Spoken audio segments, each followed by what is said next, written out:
Salazar. Like Kimberly, Cheryn suffers from trichotillomania and has for nearly 27 years.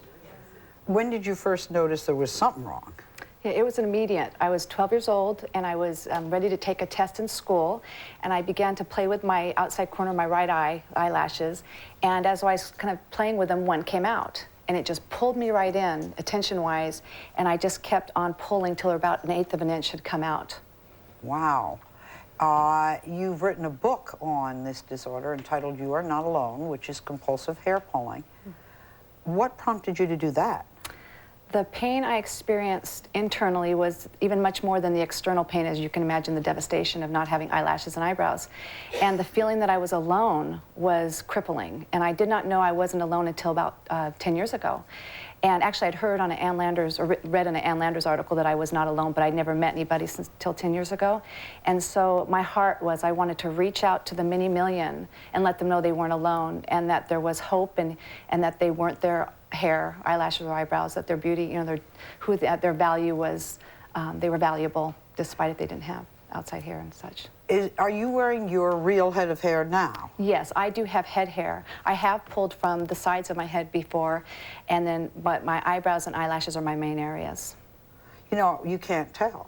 If you look sideways, you could, yeah. Really? Yeah. It's very hard. I mean, it's almost impossible to see that you don't have eyebrows or eyelashes. I guess you've effectively learned to use makeup. Yes. to conceal that.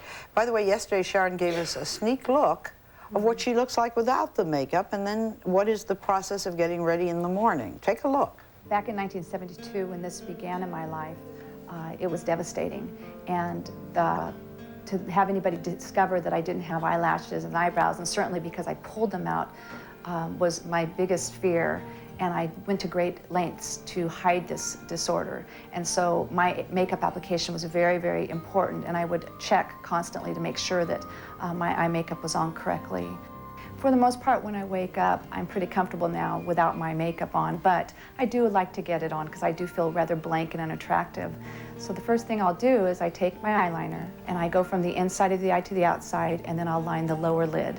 And I try to make my eye look like it would if it had eyelashes. I do not want to have it had too much makeup or too little. Then I will go to my eyebrows and I will brush on lightly and then layer so that I can have the look of a natural looking eyebrow. I will brush on the eyebrow pencil, and then I'll brush it with the brush on the end of my pencils, and just do that until I feel like my eyebrows look very natural. Today I'm very accomplished in putting my makeup on because I've been doing it for a long time. Interesting, right? Now, you have 4 children? Mm-hmm. Have any of them shown any signs of trichotillomania? Yes, I have children from 20 down to 6, and my 20-year-old, when she was about 5 till 9, she pulled out all her eyelashes, which was just the worst thing that could have happened back then, because I hadn't even worked on my own recovering from this, so it just killed me. And then my 8-year-old, she's my 3rd daughter, I have 3 daughters and a son, she pulled profusely from her teddy bear so that its limbs would fall off, you know, the seams and the fur would all come off. And at one point was pulling on her own eyelashes when my youngest child was due to be born, and she was one of those that had like a real strong, she was just really angry that I was about, you know, I hadn't been giving her attention, and she was sitting on the couch pulling on her eyelashes, and she hadn't yet pulled it out, and so we just kind of swept her up and gave her a lot of attention and helped encourage her not to, and she hasn't gone there since. Now, do men get this? Yes. Do people pull hair all over their body, under their arms, on their legs? Yes. Private hair, all of this? Yes. It is basically there's hot spots, you call it. Like, for example, for me, head hair does not do anything for me, whereas eyebrows, like the outside corner, inside corner, will be more tempting and harder to resist than the inside of the eyebrow. You know, but men, we figure there are a lot more, higher percentage of men that do this, but they just haven't come forward. But there's like 70 to 80% that we feel are female. And you should say female and male, because little children do this too, even as young as 4 months old. As we've, let me ask the doctor, is it also chemically involved, brain chemically involved? Well, we think that trichotillomania is probably closely related to obsessive compulsive disorder, that there are similar brain circuits that are involved, but there are differences also, and there's a lot more pleasure and arousal and stimulation associated with the hair pulling. There's a feeling of pleasure, which is a little different than an obsessive compulsive disorder. Which is fear-based. Right, which is really the driven behavior to reduce anxiety and discomfort. or make sure that nothing bad happens in the future. Here there's a sense of arousal. Would there be a reason why women would be 70% more likely to get it than men? Well, that's really unknown. I mean, we know that in OCD, it's probably equal males and females. In trichotillomania, we just see more women. What is a conservative guess as to how many people in the United States have this? 2% of the population, so about 6 to 8 million in America. Amazing. Now, you speak at conferences, and you're very involved with bringing awareness. When did your husband find out about this? I think a couple of weeks into our relationship, I had pulled out my eyelashes. They had been in quite well and all. And I remember calling him going, I can't see you anymore. And I hadn't yet worked on this in myself at all. So at that point, I was very shame-based still. And he's like, why? And I told him, and he was wonderful. You know, he prepared himself so that when he saw me to just look at me and go, oh, no problem. You know, because he knew that I was very afraid to see him that first time. Yeah. I wonder if having dark color hair is not in some way even easier. It's harder. Because when the eyelashes are gone, the eyebrows are gone, you're blank looking. A blonde person can already have a lightness to their eye, you know. You take out the darkness from my face, I'm quite different. I would have thought blonde people always look kind of rabbity or blank. I mean, I know I do, so I'm talking about me. And I'm watching you put on, you know, eyebrow pencil, and I would have to do that every day of my life. I don't happen to do it, but I would have to. Cheryn's husband, Michael, is joining us today. Michael, how did you feel when you learned about her condition?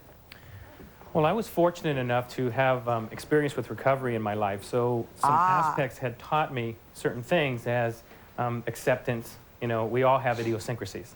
With Cheryn, I knew that, that she was going to need reassurance, comfort, and love. And, you know, why I say fortunate is because not all mates have that, from either side. And when that happens, sometimes we'll displace our feelings onto them. Where can you go for help? There is a place called the Trichotillomania Learning Center, and it is a nonprofit organization that's developed to get information and resources out for this condition. And it's been around for 10 years, and they are who is actually bringing this kind of awareness to our society and to doctors of this problem. Is there a cure? There are medications that help many, and there's behavior modification and different things that help, but there's no one cure yet. Even dietary changes. Yeah, like sugar and caffeine are a real provoker. One thing I have found is, you know, for me to learn how to stop doing this, I needed to see what preceded my wanting to pull, and for everyone it might be different reasons. For some it might be, like for me, it really hit every area of my life. If I was angry, if I was sad, if I was lonely, tired, if I was up too late, or my hormones in my body were off. And so as I started to look at what it was that preceded, and I started to address that and learn how to handle, you know, talk when I was upset, realize if somebody was unkind, it was about them, not me.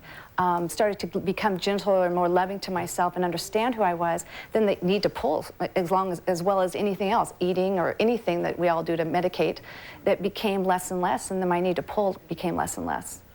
And so now... Do you ever see a day when you would never need to pull out your eyebrows or pull out your eyelashes? Yes, yes. In fact, my process is a lot lighter. Like right now I don't have eyelashes, but I've gone through, if I told you in this last year what I've gone through, there's been a lot of situations that have been very anxiety producing, and that, but usually I'll have eyelashes in, and my eyebrows are pretty good in right now and stuff. But I think it's kind of like years and years ago I smoked, and I don't ever think of smoking except maybe once a year I'll think of it, I'll go, oh, no, I don't want to do that.